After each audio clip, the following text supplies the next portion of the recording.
Eu aproveito hoje esta oportunidade extremamente emblemática, já que o Partido dos Trabalhadores festeja os seus 33 anos de existência e uma década de exercício de poder à frente da presidência.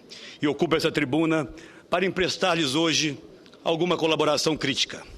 Confesso que o faço, senhora presidente, neste momento, completamente à vontade.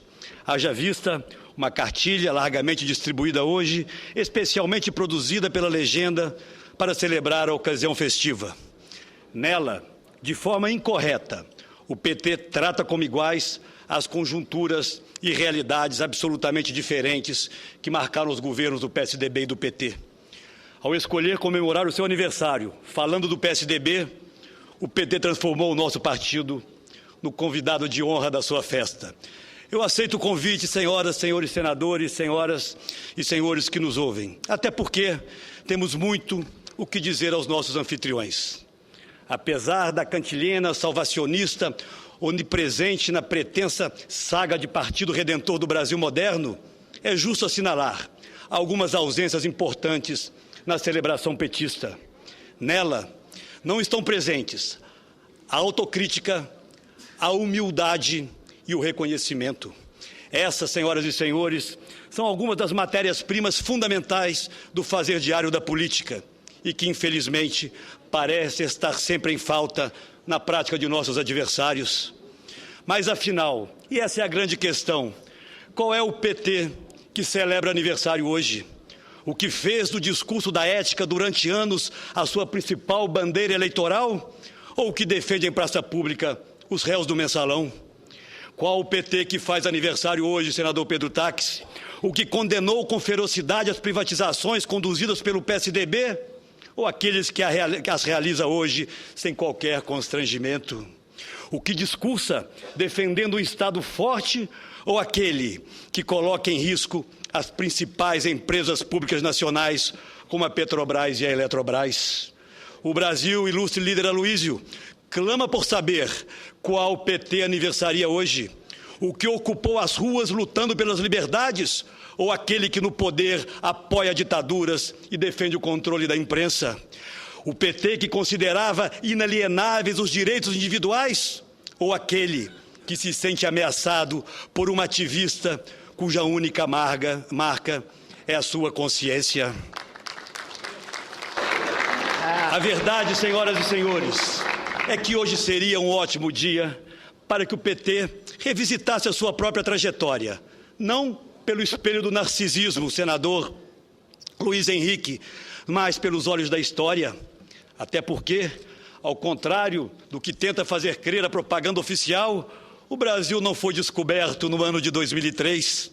Onde esteve o PT, senhoras e senhores, em momentos cruciais que ajudaram o Brasil a ser o que é hoje? Como já disse aqui mais de uma vez, todas as vezes em que o PT teve que optar entre o Brasil e o PT ficou com o PT. Foi assim quando negou a Tancredo seu apoio no colégio eleitoral para garantir o nosso reencontro com a democracia.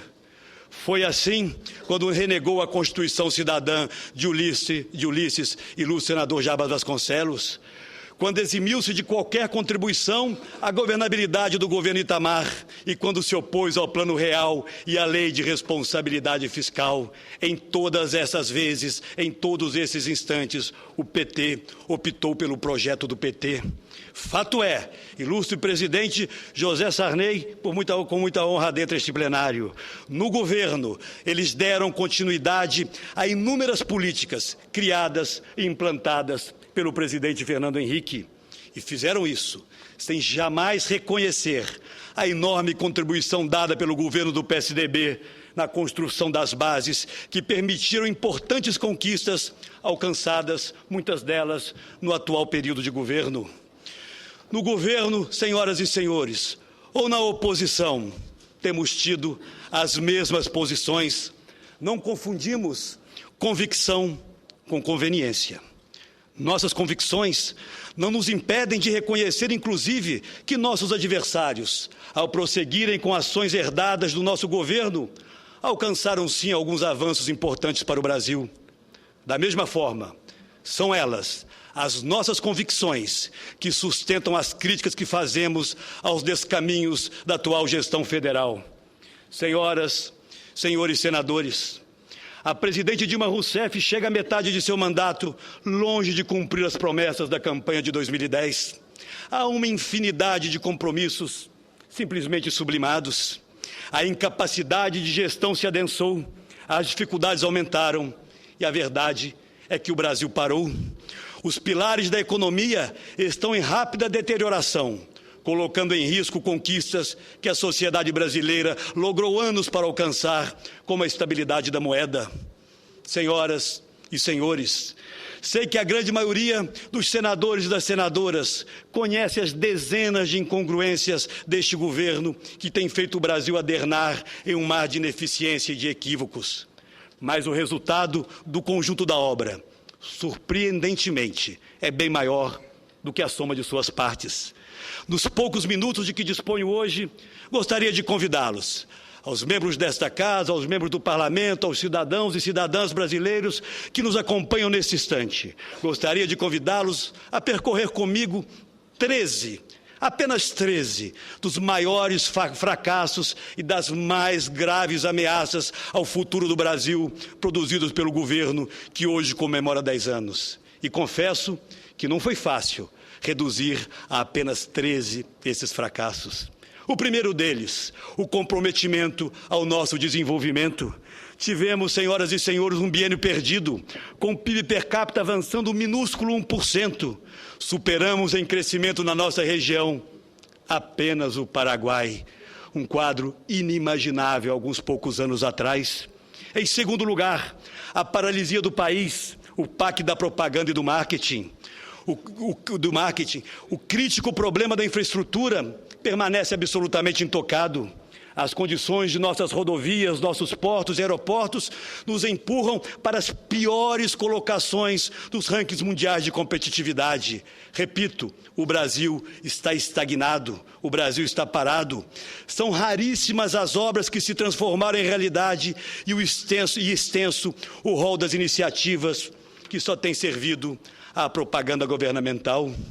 Em terceiro, o tempo perdido, a indústria sucateada, o setor industrial, presidente Sarney, que tradicionalmente costuma pagar os melhores salários e induzir a inovação da cadeia produtiva, praticamente não tem gerado empregos e agora começa a desempregar, como mostrou o IBGE.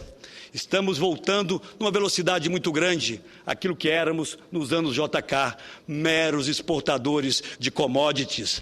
A queda da indústria em 2012, relativa a 2011, chegou a 1,4%. Vou ao quarto item e peço a desculpa das senhoras e aos senhores por estar os tratando de forma tão superficial. Mas a intenção das bancadas de oposição nessa casa é tratar, é dissecar, é aprofundar cada um desses temas nas próximas semanas, convidando, inclusive, o governo para que aqui possa estabelecer o contraditório. Mas o PT, e a grande verdade é essa, jamais valorizou a estabilidade da moeda. Na oposição, combateu ferozmente o Plano Real. E o resultado é que temos hoje inflação alta, persistentemente acima da meta, com baixíssimo crescimento. E quem mais perde, nós sabemos, são sempre os mais pobres. Em quinto lugar, a perda de credibilidade do país. A famosa, cantada já em verso e prosa, contabilidade criativa. A má gestão econômica, e essa é a verdade, obrigou o PT a malabarismos inéditos e manobras contábeis que estão jogando por terra a credibilidade fiscal duramente conquistada pelo país nas últimas décadas.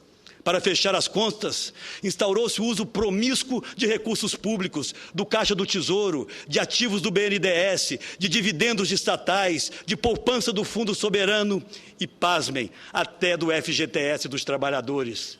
Recorro, ilustre presidente Agripino Maia, ao insuspeito ministro Delfim Neto, figura e próximo conselheiro da presidente da República, que publicamente afirmou, abro aspas para o ilustre conselheiro da presidente, ao referir-se a essa maquiagem contábil: Trata-se de uma sucessão de espertezas capazes de destruir o esforço de transparência que culminou na magnífica Lei de Responsabilidade Fiscal, duramente combatida pelo Partido dos Trabalhadores na sua fase de pré-entendimento da realidade nacional, mas que continua sob seu permanente ataque. Continua o ministro Delfim, a quebra de seriedade da política econômica produzidas por tais alquimias não tem qualquer efeito prático, mas tem custo devastador. Fecho aspas. O sexto ponto que destaco aqui hoje diz respeito à destruição do patrimônio nacional, à derrocada da Petrobras e ao desmonte das estatais. Em poucos anos, senhoras e senhores, a Petrobras teve perda brutal no seu valor de mercado. É difícil para todos nós, da minha e de outras gerações, compreender com o nosso orgulho de brasileiros como a Petrobras pode valer hoje menos que a empresa petroleira da Colômbia. Como o PT conseguiu, senhora presidente, destruir as finanças da maior empresa brasileira em tão pouco tempo e de forma tão nefasta. E outras empresas estatais, e isso é grave, vão pelo mesmo caminho. Escreveu há poucos dias o grande economista José Roberto Mendonça de Barros, e para ele também me permito abrir aspas, não deixa de ser curioso que o governo mais adepto do Estado forte desde Geisel tenha produzido uma regulação que enfraqueceu tanto as suas companhias. Essa é mais uma das graves contradições do governo do PT. Em sétimo lugar, chama atenção para aquilo que posso chamar do eterno país do futuro, do mito da autossuficiência e a implosão do etanol. Todos se lembram, eu pessoalmente me lembro com absoluta clareza, que o PT alçou a Petrobras e as descobertas do pré-sal à posição de símbolos nacionais. Anunciou em 2006, com a mão suja de óleo, que éramos autossuficientes na produção de petróleo e combustíveis. Pouco tempo depois, porém, não apenas somos importadores de derivados, como compramos etanol dos Estados Unidos. Portanto, senhoras e senhores, a lista é extensa. Passo ao oitavo tópico, a absoluta ausência de planejamento nas gestões do governo e o iminente risco de apagão. No ano passado, inúmeros especialistas, muitos deles próximos ao governo, apontavam que o governo Dilma foi salvo do racionamento de energia pelo péssimo desempenho da economia, mas sabemos que o risco permanece. E esse risco, senhor presidente, senhoras e senhores senadores, só não é maior porque o parque termoelétrico herdado da gestão de Fernando Henrique Cardoso e tão combatido naquele instante pelo PT está funcionando com sua capacidade máxima. A correta opção da energia eólica padece com os erros de planejamento do governo do PT. Usinas prontas em várias partes do país não operam simplesmente, deputado Embaçaí, porque não dispõem de linhas de transmissão. Esqueceram do essencial. A disputa hoje dentro do governo é de saber de qual órgão público é a responsabilidade por tamanho descalabro administrativo. Em nono, quero citar aqui um tema, senador Pedro, recorrente nesta casa, o desmantelamento da federação, os interesses do país permanentemente subjugados a um projeto de poder. O governo vem adotando, e aqui já tive a oportunidade de denunciar isso em outras ocasiões, e outros companheiros nossos fizeram o mesmo, uma prática perversa, que visa fragilizar estados e municípios, com o objetivo de retirar-lhes autonomia e fazê-los curvar-se sempre diante do poder central. Caminhamos numa velocidade extraordinária para nos transformarmos num Estado unitário. E outra gravíssima questão é de que o governo federal não assume, como seria de sua responsabilidade, o papel de coordenador das discussões vitais para a federação, como aquelas que envolvem as dívidas dos estados, os critérios de divisão do FPE e os royalties do petróleo, assistindo passivamente como se nada tivesse com essa questão, a crescente conflagração entre regiões e entre estados brasileiros. E o Brasil, senhoras e senhores senadores, carece cada vez mais de políticas regionais efetivas, não de mais propaganda, mas políticas que possam permitir um efetivo olhar generoso para as regiões menos desenvolvidas, em especial para o Nordeste. Eu abro aqui um parênteses para dizer, se faltam medidas efetivas do governo para diminuir a agrura do povo nordestino, que vive uma das maiores secas de sua história, poderiam, quem sabe, pelo menos consolar-se momentaneamente, se tivessem tido lá a presença da senhora Presidente da República, o que até hoje não aconteceu. Em décimo, senhoras e senhores senadores, senhoras e senhores deputados, me refiro à insegurança pública e ao flagelo das drogas. Talvez muitos parlamentares que aqui estão se surpreendam, mas certamente muitos que nos ouvem hoje se surpreenderão em saber que, apesar da maciça propaganda oficial, 87%, repito, senhoras e senhores, 87% de tudo que é investido em segurança pública no Brasil vem dos cofres municipais e estaduais e apenas, deputado Rodrigo Maia, 13% dos cofres da União. E os gastos, isso é mais grave ainda, são decrescentes e insuficientes. No ano passado, apenas 24%, eu chamo a atenção e quero frisar esse número, apenas 24% dos 3 bilhões previstos no orçamento para a segurança pública foram efetivamente investidos. Isso a despeito de que já entre 2011 e 2012 a União ter reduzido em 21% seus investimentos em segurança pública. Uma inaceitável omissão numa área absolutamente vital, não apenas mais para os que vivem nas grandes metrópoles ou nas cidades grandes, mas em todos os rincões desse país. E um dos efeitos mais nefastos dessa omissão é a alarmante expansão do consumo de crack no país. E abro mais uma vez aqui um parênteses para registrar a corajosa postura que o governador de São Paulo, Geraldo Alckmin, vem tendo nesta matéria. Chego, senhoras e senhores, ilustre líder Álvaro Dias, ao 11º ponto que destaco nessa difícil seleção de apenas 13 fracassos: o descaso na saúde e a frustração na educação. O governo federal, senador e presidente Renan Calheiros, impediu, através da sua base, aqui no Congresso Nacional, se lembrará o líder Agripino Maia, que fosse fixado um patamar mínimo de investimento em saúde pela esfera federal. O descompromisso e as sucessivas manobras com investimentos anunciados e não executados na área agridem milhões de brasileiros. Enquanto os municípios têm que dispor de 15% da sua receita, os estados 12% para investir em saúde, o governo federal, que maior parcela de receitas acumula, negou-se a contribuir, mesmo que num processo paulatino, com 10% das suas receitas para esse grande flagelo para a população mais pobre brasileira, que é a qualidade da saúde pública. E na educação não é muito diferente, acontece o mesmo. O governo do PT herdou a universalização do ensino fundamental, mas foi incapaz de elevar o nível da qualidade em sala de aula. Li recentemente um importante veículo de comunicação que das 6.000 novas creches prometidas pela presidente na campanha de 2010, no final de 2012, apenas 7 haviam sido entregues. O 12º ponto que julguei oportuno elencar e trazer aqui à discussão desta casa diz respeito a algo essencial à democracia: o mau exemplo, o estímulo à intolerância, o autoritarismo.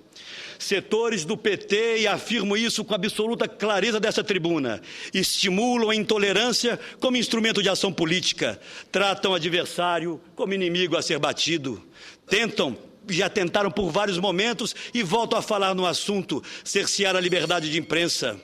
E para tentar desqualificar as críticas, atacam e desqualificam os críticos numa tática eminentemente autoritária. Para fugir do debate democrático, transforma em alvo aqueles que têm a coragem de apontar os seus erros. A grande verdade é que o governo petista não dialoga, senador Renan Calheiros, com esta casa, mantendo-a subordinada aos seus interesses e conveniências, reduzindo-a a mera homologadora de medidas provisórias.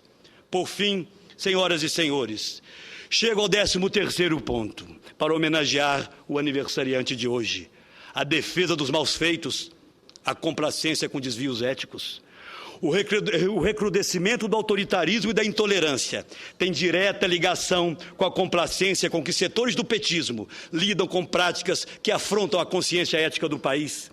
Os casos de corrupção se sucedem, paralisando áreas inteiras do governo. Não falta quem chegue a defender em praça pública a prática de ilegalidades sobre a ótica de que o fim justifica os meios. Ao transformar a ética em componente menor da ação política, o PT presta enorme desserviço ao país, em especial às novas gerações. Senhoras e senhores, a grande verdade é que nesses 10 anos, o PT está exaurindo a herança bendita do governo do presidente Fernando Henrique. A ameaça da inflação, a quebra da confiança dos investidores, o descalabro das contas públicas são exemplos de crônica má gestão. No campo político, não há mais espaço para tolerar o intolerável. É intolerável, senhoras e senhores, a apropriação indevida de rede nacional de rádio e televisão para que o governante possa combater adversários e fazer proselitismo eleitoral. É intolerável o governo brasileiro receber de representantes de um governo amigo do PT informações para serem usadas contra uma cidadã estrangeira em visita ao nosso país. Diariamente, senhoras e senhores senadores, assistimos serem ultrapassados os limites que deveriam separar o público e o partidário. E não falo apenas, senador Renan, de legalidade, falo de legitimidade. Vejo que há quem sente falta da oposição barulhenta e muitas vezes irresponsável feita pelo PT no passado. Pois digo às senhoras e aos senhores, com absoluta clareza, não seremos e nem faremos esta oposição. Agir como o PT agiu enquanto oposição faria com que fôssemos iguais a eles. E nós não somos. Não fazemos oposição ao Brasil e aos brasileiros. Jamais fizemos. Tentando mais uma vez dividir o país entre o nós e o eles, entre os bons e os maus. O PT foge do verdadeiro debate que interessa ao Brasil e aos brasileiros. Como construiremos, senhoras e senhores, as verdadeiras bases para transformarmos a administração diária da pobreza em sua definitiva superação? Como construiremos as bases para um desenvolvimento verdadeiramente sustentável e solidário para com todos os brasileiros? A esta altura, parece ser esta uma agenda proibida, sem qualquer espaço no governismo. Vossa Excelência me concede uma parte? Até porque, já vou concluir, terei o maior prazer em atender a vossa parte. Até porque, senhoras e senhores, se constata aqui o irremediável. Não é mais a presidente quem governa. Hoje, quem governa o Brasil é a lógica da reeleição. Muito obrigado e ouço os apartes com o maior prazer. Presidente, senador Aécio Neves, com todo respeito... Ouço o senador Lidberg. Com todo respeito a Vossa Excelência, acho que Vossa Excelência não constrói um discurso competitivo para quem é candidato a presidente da República. Em mais de meia hora de discurso, em nenhum momento Vossa Excelência citou a palavra povo, pessoas, gente, emprego, miséria, inclusão social. Fiquei aqui atento com os assessores. Em mais de 30 minutos, pessoas, gente, inclusão, miséria, emprego.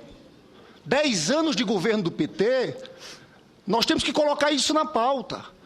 Vossa Excelência sabe, mais de 40 milhões de brasileiros entraram na classe média. Está aqui a base da pirâmide social desse novo Brasil. Em relação à miséria, vamos conseguir chegar até março a perto da erradicação da miséria do nosso país. Números fabulosos.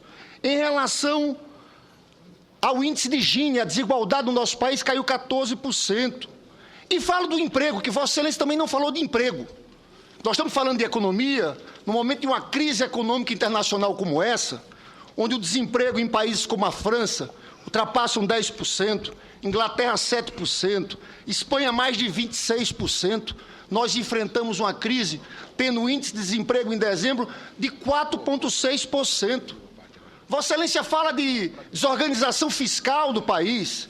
Devo dizer que a relação dívida-PIB cai de 60% no último ano do governo Fernando Henrique Cardoso para 35%. As nossas finanças estão sadias. O déficit nominal do país, senhores, menos de 3%, 2,5%. 2,5%. Em relação ao déficit nominal, é preciso que se diga, se comparando com outros países do mundo, o déficit nominal da França foi 4,5%, país da Inglaterra de 8,3%, Estados Unidos 7,7%. Então, nós temos essa situação fiscal aqui. Infelizmente, nenhum desses assuntos foi tocado por Vossa Excelência. Eu acabo a minha intervenção, que eu não quero me estender, dizendo também que a presidenta Dilma está lutando para melhorar a nossa competitividade, a produtividade da nossa indústria.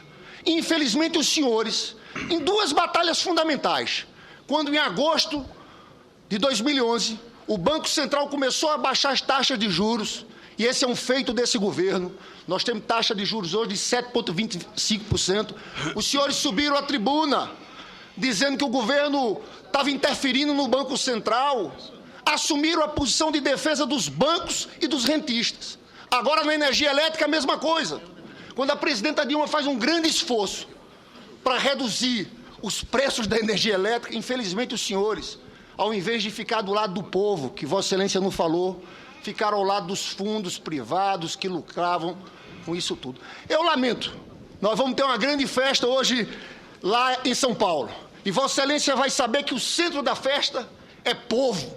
Ontem a presidenta Dilma fez o lançamento do seu programa sobre erradicação da miséria e lá estava escrito: erradicação da miséria, apenas o começo. Nós vamos lutar para continuar construindo uma grande democracia popular nesse país e fazer esse país crescer com inclusão social. Senador Aécio, sem interromper Vossa Excelência e sem a pretensão de comprometer o debate, eu gostaria só de informá-lo que o tempo de Vossa Excelência está se encerrando. Eu, obviamente, atendo à mesa. Gostaria apenas de poder responder o meu amigo, ilustre senador Lindbergh. Senador Aécio. Quem sabe, por uma questão isonômica, Vossa Excelência pudesse também dar a palavra senador ao líder Álvaro ou ao senador Cássio. Antes da sua resposta, concede-me uma parte? Talvez completaríamos esse rol com o senador Cássio, que poderia falar em nome do partido, então com o senador Luiz. Pois não, senador na Cássio. pior das hipóteses, para que se exercite o contraditório, o senador Lindbergh, conterrâneo e amigo, no seu à parte, que foi quase um discurso à parte, reafirma tudo aquilo que foi dito por Vossa Excelência, senador Aécio, nesta tribuna. Eles não sabem ouvir. Não ouviu o discurso do senador Aécio, que falou de seca, e seca é povo, é gente brasileira que sofre hoje no Nordeste com a omissão absoluta do governo federal. E o pior, para que eu não me estenda nesse contraditório, mais uma vez, o senador Lindbergh, fiel à prática do PT, distorce a verdade. Porque nós, da oposição, estivemos aqui neste plenário defendendo e votando a favor, sim, da redução da tarifa de energia. Queríamos apenas que, além das isenções feitas, o governo federal abdicasse também de parte de suas receitas para que a redução fosse ainda maior. Em nenhum instante ficamos contra. Votamos a favor, porque o senador Aécio disse, e repetimos agora, não fazemos oposição ao Brasil, nem tampouco aos brasileiros. Fazemos sim, com altivez, com coragem, com responsabilidade, com respeito ao debate, ao contraditório, à pluralidade de ideias, a um governo que tem errado e que tem virtudes. E nós temos a grandeza de reconhecê-las.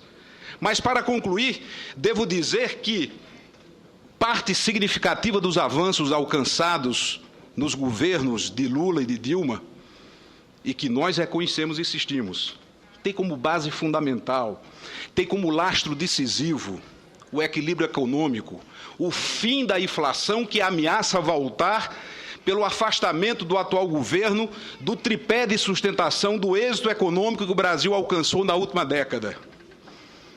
Câmbio flutuante, e o câmbio não flutua mais porque o Banco Central é manipulado pelo governo para fazer do dólar um instrumento de combate à inflação.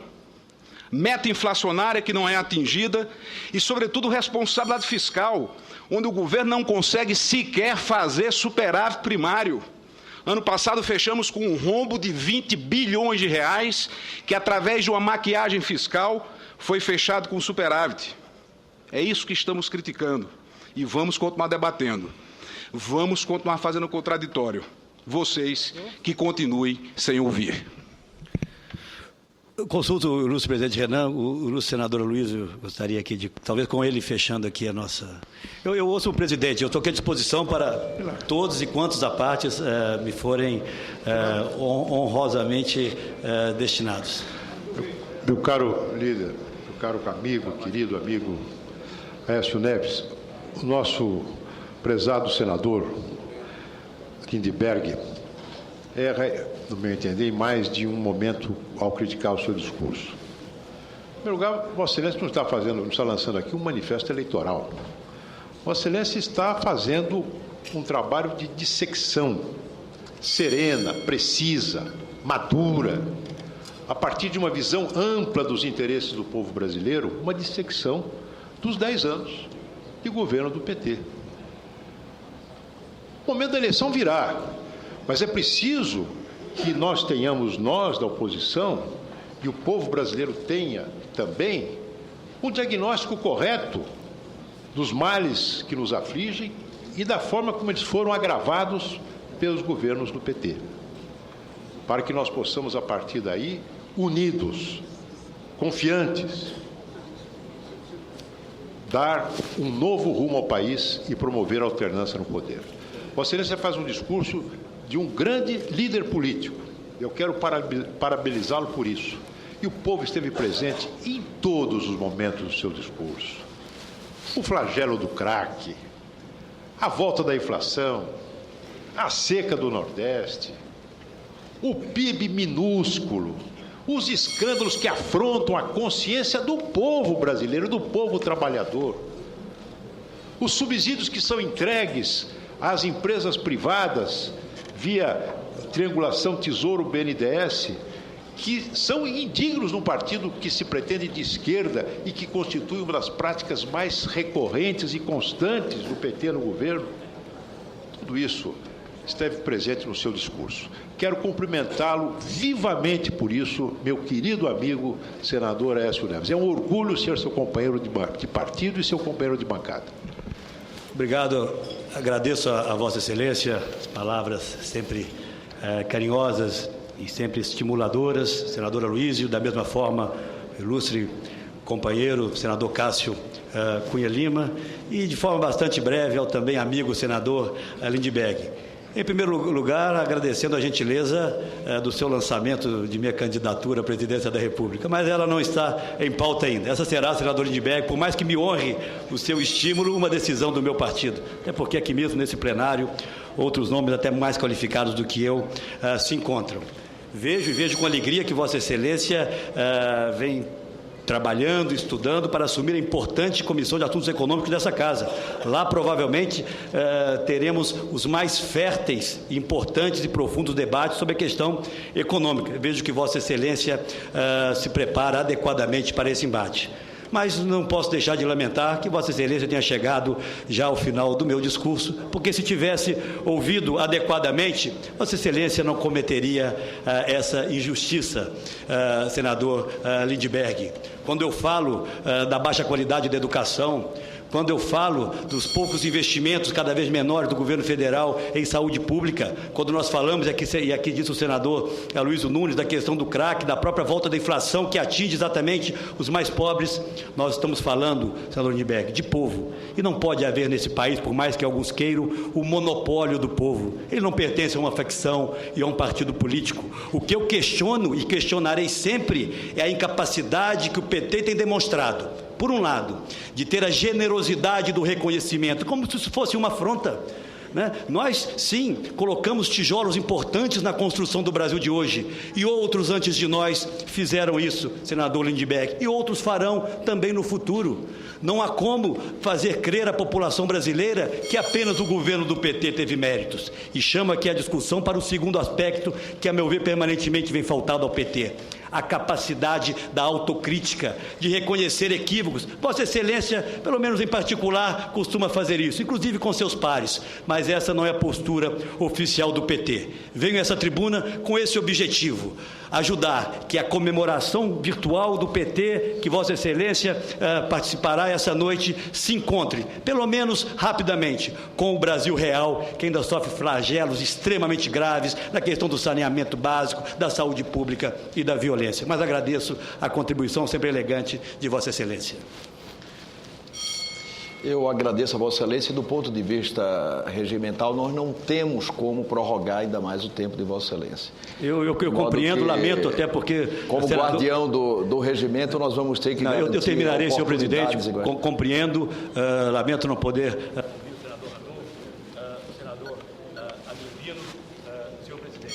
Mas a Vossa Excelência, que inicia agora seu mandato na presidência, o senador Cristóvão, presidência da Casa, eu disse isso quando falei aqui nas primeiras semanas dessa nossa legislatura, há 2 anos atrás. É preciso que encontremos uma forma, senador Renan, e Vossa Excelência falou de reformas internas administrativas na Casa no dia de ontem, também reformas que permitam o debate das grandes questões nacionais nesse plenário. Esse é o papel da qual a Casa abdicou ao longo dos últimos anos.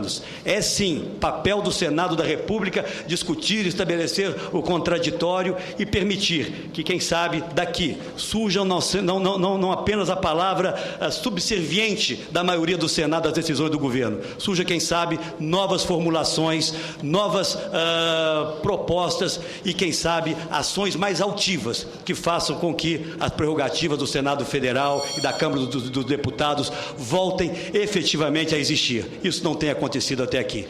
Agradeço mais uma vez a todos aqueles que lotam hoje esse plenário. Lamento, senador Pedro Taques, não ter tempo para esse à parte, mas quem sabe teremos outras importantes oportunidades para debater o Brasil real.